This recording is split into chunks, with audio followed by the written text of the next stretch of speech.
Saudari-saudaraku yang terkasih, berjumpa kembali bersama saya Inspirasiku di Antara. Renungan Harian Kamis 25 Juli. Hari ini kita bersama seluruh gereja Katolik, Pesta Santo Yakobus Rasul.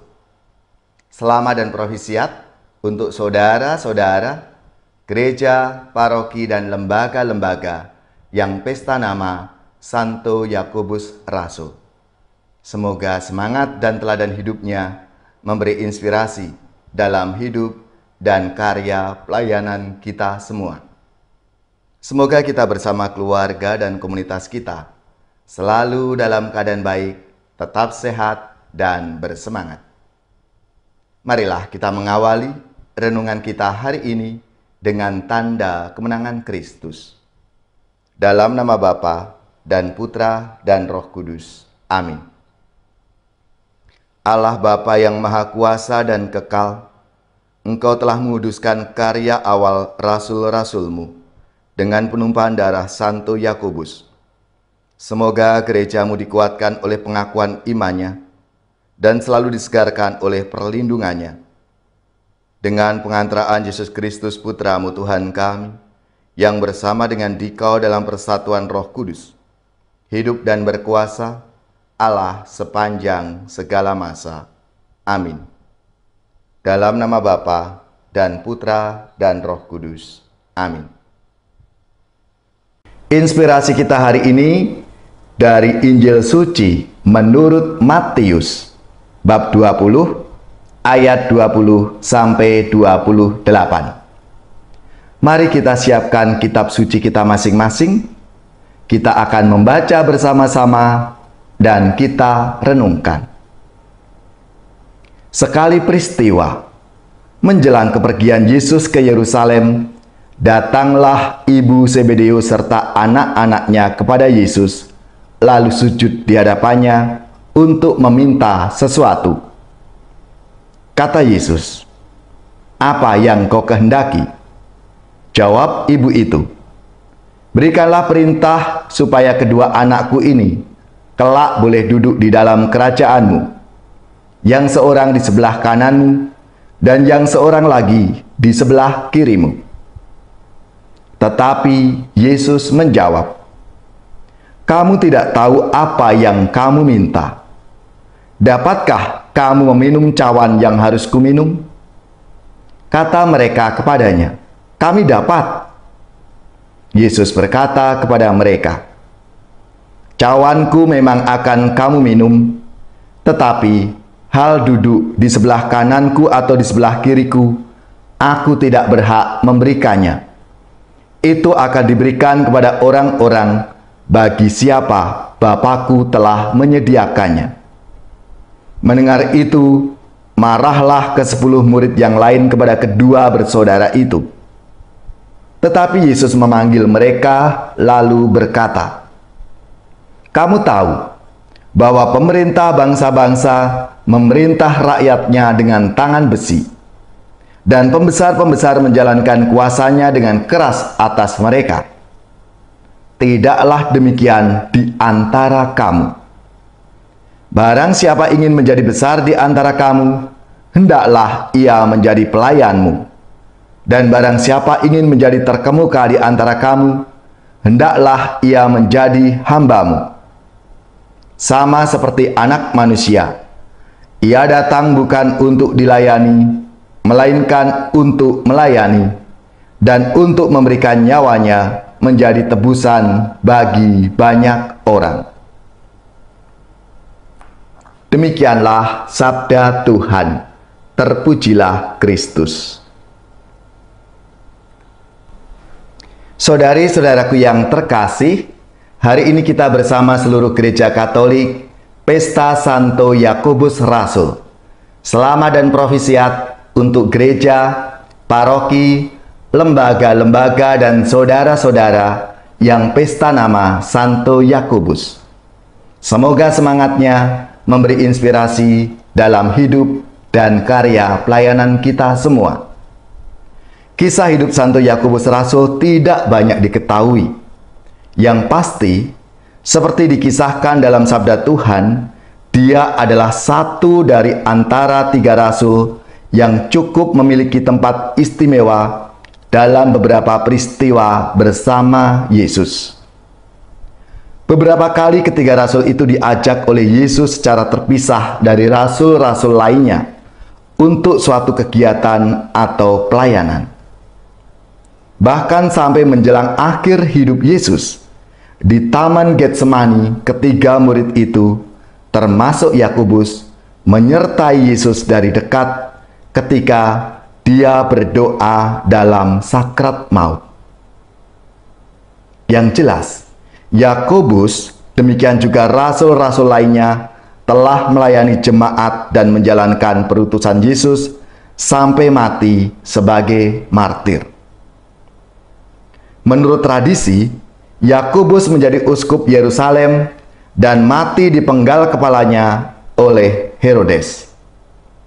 Kiranya Yakobus telah melaksanakan ajaran Yesus untuk tidak seperti bangsa-bangsa lain yang memerintah dengan tangan besi dan menjalankan kuasanya dengan keras, melainkan menjadi hamba dan pelayan seperti Yesus melayani dan menyerahkan nyawanya demi keselamatan semua orang. Yakobus telah memenuhi jawaban Yesus kepada ibunya bahwa cawan Yesus memang akan dia minum. Yakobus mengikuti Yesus dengan setia sampai mati dengan cara yang serupa dengan Tuhan Yesus. Saudari-saudaraku yang terkasih, ajakan Yesus untuk melayani dan berani berkurban serta menyerahkan hidup bagi sesama berlaku bukan hanya untuk para pemimpin gereja, tetapi juga untuk kita semua, para murid-murid Kristus zaman sekarang. Setiap pengikut Kristus mesti bertumbuh untuk semakin menyerupai dengan Dia dalam sikap dan tindakan. Sikap dan tindakan melayani dapat dilakukan oleh setiap orang dengan status apapun. Setiap pengikut Kristus bukan hanya dapat tetapi harus melakukan seperti apa yang diteladankan oleh Tuhan Yesus sendiri dan oleh para muridnya. Menjadi pertanyaan bagi kita semua, apakah kita punya sikap pelayanan, menjadi abdi, menjadi hamba dalam mewujudkan hidup kita setiap hari?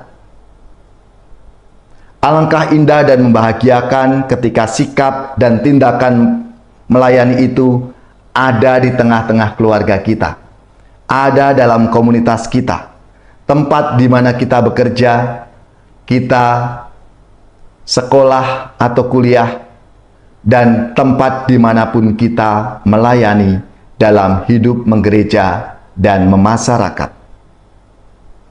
Jika sikap melayani itu sudah menjadi bagian dari hidup, akan mewujud dimanapun dan dalam keadaan apapun. Melayani akan menjadi habitus, menjadi kebiasaan dalam hidup kita. Maka, ketika melakukan bukan lagi sebagai kewajiban semata, melainkan timbul dari hati yang terdalam, yang justru tidak bisa ditahan. Berbeda dengan orang yang hanya sebatas tahu tentangnya, tindakan melayani tidak akan muncul secara spontan, tetapi sering terdorong oleh rasa kewajiban, dan terkadang karena pengaruh lingkungan, sehingga akan banyak pertimbangan. Salah satu pertimbangannya adalah apakah tidak merugikan, bahkan terkadang sambil menghitung untung ruginya. Saudara-saudariku yang terkasih, pelayanan yang tulus tanpa terselip kepentingan tertentu, mengandalkan apa yang telah Tuhan berikan dalam hidup kita. Maka sikap dasar untuk melayani ini menjadi semangat kita dalam hidup kita sebagai murid-murid Kristus. Marilah, saudara-saudaraku yang terkasih, seturut teladan Tuhan Yesus sendiri dan Rasul Yakobus yang hari ini kita rayakan, semoga menjadi penyemangat dalam hidup dan karya pelayanan kita.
Hari ini dengan mohon berkat Tuhan.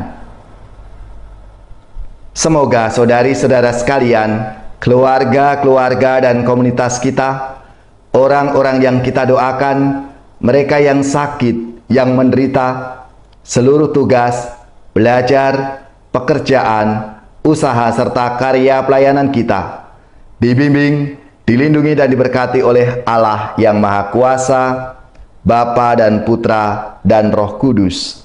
Amin.